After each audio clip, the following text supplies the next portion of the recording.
Are there any tax loopholes only for the wealthy, or are they the tax loopholes that everybody can use?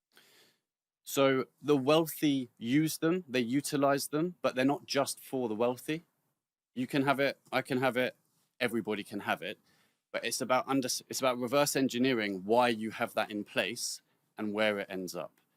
If you know, take property investing for an example, if you know that you want 5 properties and that's it, and it's a pension, well then you don't need crazy trusts and structures if that is the goal. But if you want 50, you need to start at the end point and work back. They're not just for the wealthy, but it assists in becoming wealthy, which is where people think, oh, the rich have this advantage. No, they're rich because they used that for their advantage. Okay. And are there any like common deductions that people just don't know about? There's so many. Most people underutilize a limited company. Uh, Mileage, business mileage, working from home. If you're away from the office, making sure that you keep receipts and you use your business card. It's more about building the habits of being a business owner into your life and making sure that you understand how to efficiently use the company. That saves you the money. Spending pre-tax money or post-tax money, the difference is huge. If you have a pound and you've already paid 20% tax on that, that pound costs you £1.20. However, if you have an expense in your company, when you spend a pound, you're saving 19%. The difference between that figure and the post-tax figure, that's the difference between 10, 20,000 pounds at the end of the year. Wow.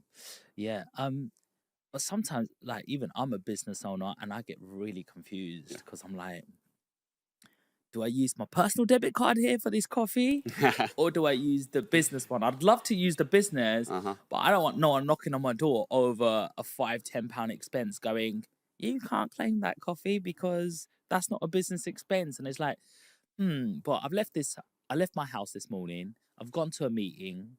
Yes, I've done a little personal pleasure of going to the gym, my health. And then I've got a viewing a little bit later. Is this business? Is this personal? How do like HMRC see this, and how heavily do they scrutinize this? HMRC are a business just like us. If the cost is wholly and exclusively for the company, then it's an allowable expense. Everybody's business is different. You could be creating microphones, investing in property, or owning a podcast studio. There's no set list of expenses, but if it's wholly and exclusively for the business, it's allowable. A lot of it is common sense. The most important thing is having a good accountant, because you could spend £1,000 of a personal expenditure on your business. That's okay because we would just remove it from the accounts. We look at everything you do within the year and we say we can claim that, we can claim that. That's a trivial benefit. That's not, that's a trip to Barbados. Let's remove it. So we make sure that all of our clients don't get in trouble. But it's better to overutilize a company than underutilize it. Because if you're using your personal card, we don't know what's going through there. And there will be lots of things that you spend money on, such as a mobile phone bill. If that is not through your limited company, we don't know what you're spending on it. And if 50% of that is for business use, we can claim it. So if you have everything going through the limited company, you save a lot more money. But it's about understanding the level of wholly and exclusively for the business, and this is nothing to do with the business. That's the key. I think it's because like school doesn't teach us any of this sort of stuff.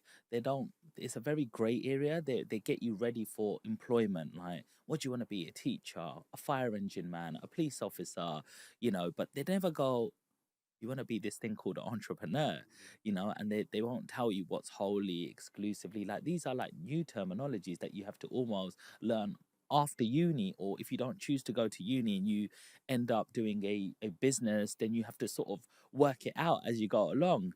And it's normally a big shock after your first year in trading business, because you go to your accountant and he'll ask you for a whole heap of things like, where's your receipts? And it's like, I didn't know I need to keep them, and oh, where's your business account? Well, I didn't know I need to set one of them up. I just use my personal account. So it's a little bit of a grey area. Like, for example, like if I was going to go to a networking event and I was like, look, I've got a big brand. I have to look 10 milli guy, for example. Um, so I definitely need a new blazer. I don't want to be wearing a blazer that I wore before, and I want to look the part because it might get me a handshake to make more money. Mhm. Um, is that blazer now a business expense? There are a few things that HMRC are very clear on. And clothing, if it has a duality of purpose, which means you personally benefit, and yes, it could be for the business event, but also you wear it makes you feel good, it's not allowed. However, there are a few variations of that. If it had your logo everywhere and it was marketing and branding, that would purposefully be for the business, because when you're wearing it, people say, there's Sean's business, Yeah. there's John's business. That's okay. Or if it's safety equipment, which you wouldn't really want to wear to a So business basically, event. just get Sean Land Yeah, just a embroidered on hair, tiny. a little stitchable one that can be removed on the Yeah, outside. yeah. I love that, man. I love that. Um, is it true that you can write off everything as a business expense? No, that is not true. Where do you sort of draw the line? It has to be related to the trade of the business. Expenses are allowed in a company because they allow for the company to make a profit, and then the tax goes to HMRC and the government for spending. So if it allows the company to employ more staff, more people can see it, you can make more sales, it's allowable if it's for the company. All businesses are different. That's the key thing here. Um, there's a rumor that hiring family members can save you on taxes. Is that legitimate or is that a risky move? Absolutely, it's not risky. There's a few rules. Employing staff and employing family is no different as long as they have a role in the business and it's at market rate. What you cannot do is put mum, dad, Sally, the dog on a payroll scheme and they're not doing anything. Emails, admin, social media, packaging, uh, anything that actually supports the business and they're paid at a market rate, absolutely. I'm a massive fan of the family unit. It's how you can utilize the thresholds, keep as much of that cash as possible, and it stays in the family. How young can you have one of your kids working in your business? So there are different rules for the ages, but 13 part time, 16 more hours, but there's a threshold of 13, 16 goes up to full time. Okay, so you can have a 13-year-old Yeah, yeah, there on are your business. specific rules, and it depends on, it cannot affect their schooling hours and it can't affect their life, but it needs to be legitimate too. So there needs to be a record of something they're doing. So if you were taking a photo shoot and say you were selling kids' clothing, rather than getting a child in to wear the clothing, you could pay your family. Yeah. Or if, like, for example, my 15-year-old daughter, Mm-hmm. she was doing some of my social media for me, Absolutely. looking And at. they are better than we are because they've got a finger on the pulse of everything that's changing within the social media world. So it makes a lot of sense. Mate, they're born with an iPad in their Yeah, hand. I know. You know what I mean? That's just normal to them. That's just like, putting their underpants on. Do you know what I mean? It's just so normal. There's something massive happening in the markets right now.